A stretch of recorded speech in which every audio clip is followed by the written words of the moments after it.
Yeah, that's better. You can get it.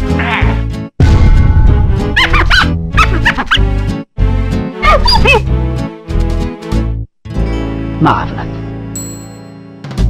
Yo, what's good? Welcome back to the channel, y'all. And look, we just had probably the biggest regional pretty much weekend I've ever seen for any meta. Okay, it's a brand new meta, OP10 post ban list, and we had 4 past regionals just hosted. You guys see it on the screen: Virginia, London, Pasadena, and also Athens. I will be trying to cover Athens and London.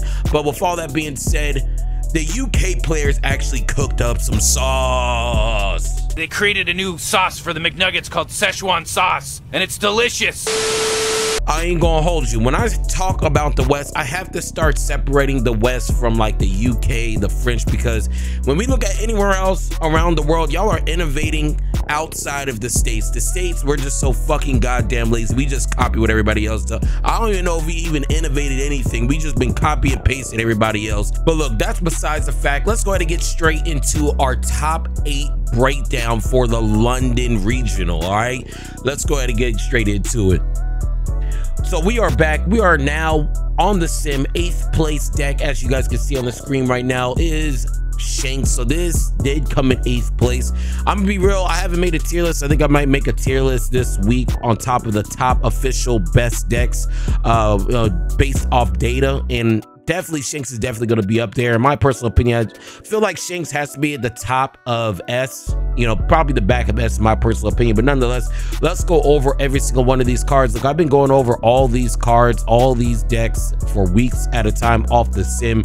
So in a nutshell, this is pretty much a red version of an L in my personal opinion. If you guys don't understand why I'm saying it's an L, I'm not talking about the leader ability. I'm just really talking about how this whole entire deck plays. The whole gist of this deck is try to get the end game and just keep on dropping boss monsters such as the Shanks, the Dragon for ending games, the Rally for board removal, the Shanks for some pressure at 12 with a rush, and also bringing down your opponent's power, and also the Ben Backman. That's pretty much the gist of this deck. Your early game in this particular deck, you actually have the Searcher with the Utah. You have some early plays with this Portuguese Ace. This is actually very, very good. Usually this would be used in a black meta just because it's very hard to remove from the field, but nonetheless, he is opting out with it. Anything with a Rush Ace, I'm playing it. You guys already know, the streets already know my favorite card in the game is a yellow rushing ace. So the fact that, you know, red even has this is pretty shy in my personal opinion. But outside of that, this deck looks pretty cookie cutter. You got the Building Snake for some power reduction, Otama for some power reduction, some ball removal with this Marco. Let me know below what particular build this is. I think this looks like a board removal type build, I'm guessing, because you got the Otama, Building Snake, and also the Silver's Rally, the Ben Beckman, and also the Marco. So I think this is a board removal type of deck. I'm not really too sure, but let me know below. But 8th place has to go to Shanks. Congratulations to you. For the 7th place, look, we're not going to make no cuts. I have to make this in a hurry because I am at work right now. The 7th place deck we do have is this red Shanks, and actually just looking at this particular 7th place list, the only thing we see really different in this list is the Goldie Roger is running one. This looks like more of a rushing package because he is also running the 3 rushing Monkey D Luffy right here. He's actually running the Yasop as well. Usually this deck is usually running this card. I'm surprised that last list didn't even have this, but usually this is usually a staple of 3 or 4. He is actually going out with the Lime Juice just to have some, you know, some protection blocker capabilities. Everything else is the same. Seems like people in the UK are higher level thinkers. I've always wondered why nobody in the West ran the Utah for some searching when it literally just searches your whole deck. Never understood that, but usually, you know, when we look outside of the States, everyone else is a higher level thinker, and this explains it why. Another Utah here. It looks like Utah is really starting to become a staple in all these lists. Silver's Rally, he's actually opting out for the 2 Dragon. This is really like a game, game ending card right here. Fact, not opinion. He's actually going out with the 2 Divine Parchers. This is usually a flex spot 1 to 2 depending on how you feel on that particular day. And then we also have the Bad Manners Kickstart. So everything else looks pretty much the same. Only thing difference I told you guys is this Yasop, Lime Juice, and also Goldie Roger. Very shy, very shy. 7th place, congratulations to you. 6th place, we do have Blackbeard.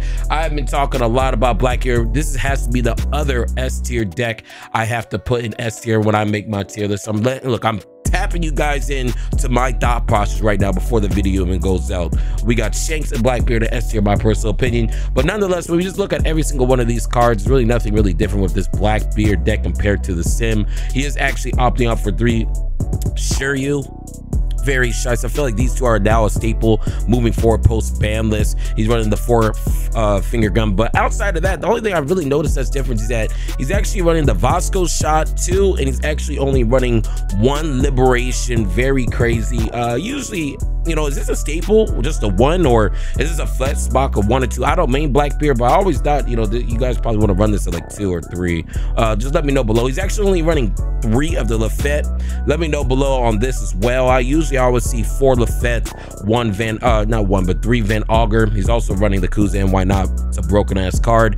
And the 4, your boss monster, the Marshall GT. You guys don't know what this deck does in a nutshell. It is a walking floodgate. If you come from Yu-Gi-Oh, it's a walking skill drain. This turns off 80% of the meta, fact, not opinion. So with that being said, this will always be an S tier deck, and you guys always need to keep this in mind when going to a high scale level type of tournament, fact, not an opinion. Let's go ahead and get straight to our 5th best deck, our 5th placing deck, and that is the fraud himself, Usopp. I'm actually surprised this deck is actually even doing something. I mean, you sneeze once and all of a sudden,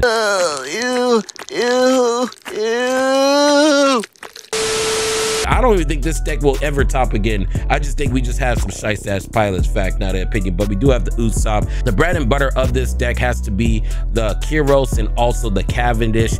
I mean, if you guys can get the Rebecca Kyros combo, especially if you establish a Cavendish on board prior to that with no board removal, you're pretty much going to be spinning the block, fact, not an opinion. You have some cost reduction with the 1-legged soldier. You also have, you know, and this is another thing about this deck too, if this thing doesn't see stage, deck pretty much folds 9 times out of 10. You're ending off games with this Monkey D. Luffy. You have your big blocker out with the Frankie, just being able to bring back another disruptor, also abusing your leader ability as well.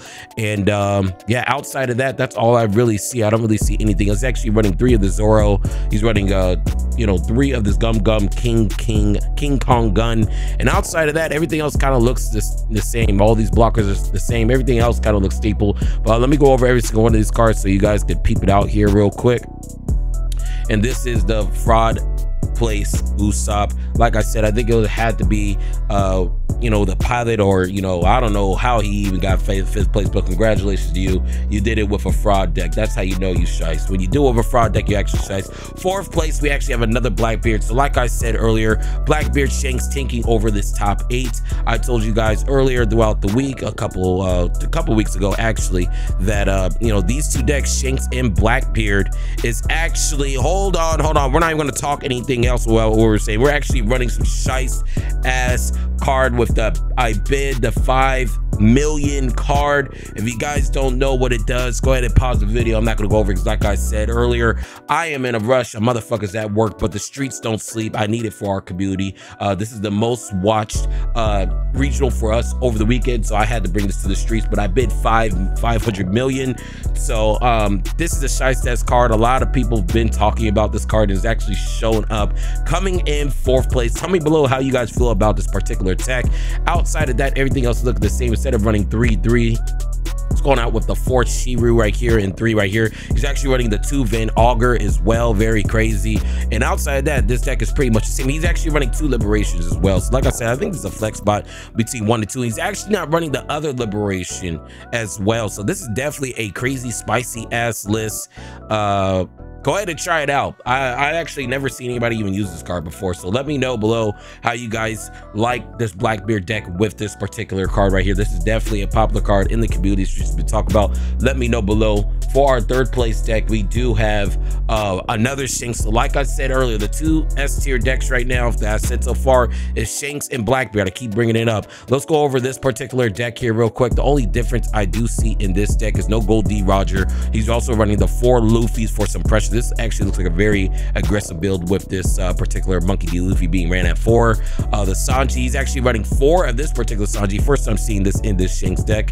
Very crazy in my personal opinion. We have Lucky Roo, Lime Juice, 3 Usopp. So like I said, I feel like 3 ǀu:̈ is usually what this deck would typically run, and also the 4 Hongo. Outside of that, this looks like all the other same Shanks lists. Only things different is no Gold D Roger, 4 Monkey D Luffy's, 1 Bad Manners Kick Course, and also 4 Sanji. First time we're actually seeing this, you know, pretty much adapted into this deck. So this is another version of Shanks. You guys can let me know. And also, since we are talking about all these different Shanks decks, if you guys can, like, in the comments tell me this is the board removal deck, this is a control Shanks, this is a you know, aggro Shanks. So I'm actually not too sure.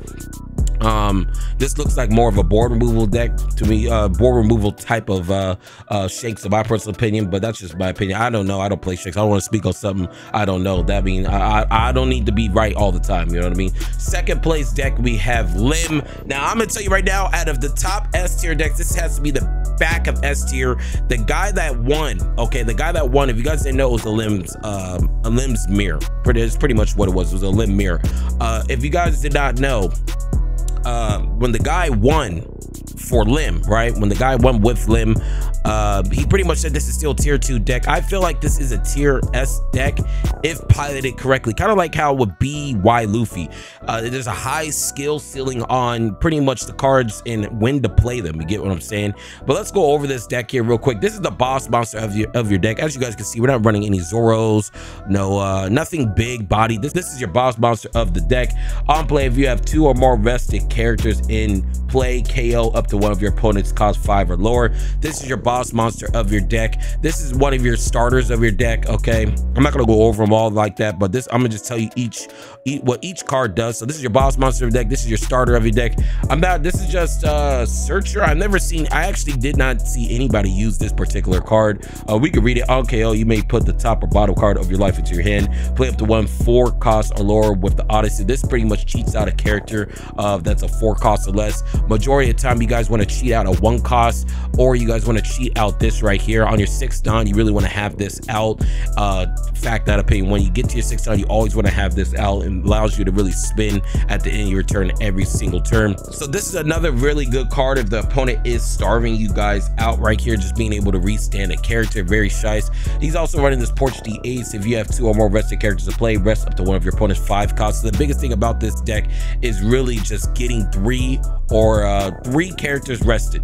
Okay, 3 characters rested. Usually if you have 3 characters rested with this deck, you're really going to be able to spin, and that's the reason why you're allowed to just restand, or you have a lot of abilities that really abuses this rested capability, which is very shice. All right, so another card that we have right here is for board removal. So if you guys haven't really been finding a trend, a lot of this deck has to do with resting your opponent's characters and pretty much clearing the board. This almost feels like a green/black type of deck with all the board removals, such as this Newgate. If you have 2 or more rested characters, rest up to one of your opponent's characters with 5 costs or less, then KO up to one of your opponent's rested characters with a 3 or less. So like I said, this almost feels like you're playing a green/black deck with all the board removal that this particular deck has. Fact, not an opinion. Another staple of this deck has to be this Enel. On play, if you have 2 or more rested characters, draw 3 cards and discard 2 cards. So if you guys haven't been able to tell, this deck really does lose to Shanks and Blackbeard, and it really depends on if you go first. This deck really wants to go first, but nonetheless, this Enel, this really just allows you to cycle out your cards in your hand. This is also a staple in your deck as well. Draco Mihawk, if you have 2 or more rested characters, set up to 1 of your cost 5 or rested type characters as active. So this is actually a staple, just being able to restand anything on the board. If you have 2 or more rested, like I said earlier, that's the reason why you want to have like 2 to 3 characters that are rested, because that's when this deck really starts spinning. Nami on play. This is a very, very crazy ass card. You guys see it on the screen. It's good in the Shanks and Usopp, turning off their Beckman and Rebecca plays, just being able to slow down their Dawn usage as well. Another card that's also a very good card is this 1 cost. The 1 cost, just in general, you need 1 cost in this deck for this deck to really just to be played correctly. Fact, not an opinion. It's one of the main cards you mulligan for Newgate. When you guys mulligan and actually play this deck, you really want to be mulliganing for this card right here. here, and I think it's pretty much this Adele. Correct me if I'm wrong below. I'm not a pro on this, but I'm pretty sure when you guys do Milligan, you guys really want to see this and this card right here. Fact, not an opinion. The other card we have right here is this audio. A lot of people are saying that this card is very expensive right now, which it is. It's like $35 a pop, but you guys can replace this with an ace. Everybody, from what I've been reading, everybody's been saying that this particular card can be replaced with an ace. Let's see, ace. Yeah, it could be replaced with the ace, but you know, he's actually running for the ace. So I guess in this particular build, you guys do have to run this one, and you have probably one of the best purple cards in the game with this Usopp right here. So this is the second place limb. Let's go ahead and get straight into our first place list that actually won the thing 15-0. So this particular build won pretty much 15-0, actually insane. We already went over a lot of these cards. Only cards that I am going to go over that is different compared to the last list we did just show was this card right here. This card, everybody was wondering why he's running this card. I actually listened to his deck profile. We can break it down real quick. It's mainly used for having a 1 cost in the deck, used as a 2K and to search a smile to see your life if you have a 2K or bricks. And he also added this card for a 1 cost. The main thing about this deck is flooding the board, having a lot of characters on the board. So he also ran this particular tech because it's a 1-drop card, so you guys can just keep on flooding the board with this card, and it allows you to search out this card to search out your life, see if you have any 2Ks or bricks. And outside of that, he did ran this. He pretty much said in his video, this wasn't supposed to be there. I forgot what he said to replace it with, but yeah, he said to replace this with some card. Let us know below. But outside of that, that's the reason why these are pretty much being ran. This is the 1-drops are really just built for consistency, and as you can see, he's playing 8 1-drops as well. So with that being said, this is really just built for consistency. Fact, not opinion. You always want to have shit on the board when you're playing this deck. That's how this deck functions, so you guys can get to the end game and really start spinning with this Sakazuki. This is your boss monster of your deck. Fact, not opinion. Look, this is all I got. Lim is probably the 3rd S tier deck, but you have to be shice. If you're not shice like most people in the States, I have to say this is probably a I don't know. I think honestly, I think this is probably at the top of A, but if you're shice, you could push this to you know, S tier, my personal opinion. But yeah, that's all I got. This is my regionals breakdown. We still got to do Athens as well once all those deck lists get pretty much uploaded. We're going to be doing that probably tomorrow. And yeah, let us know below how you guys feel about all these different decks, mainly Shanks and Blackbeard taking over, Fraud Usopp actually showing up on accident. I think he tripped his way into top 8, and also Lim now being a brand new threat. If you guys did not pick up Lim, you guys got gooed. I told you guys to pick it up. If you guys didn't pick it up, that's the look, you just got gooed. But look, this is all I got. Let me know below how you guys feel, and yeah, that's all I got. But look, before I go, if you was feeling the vibes, make sure you like, comment, and subscribe. Yo, go.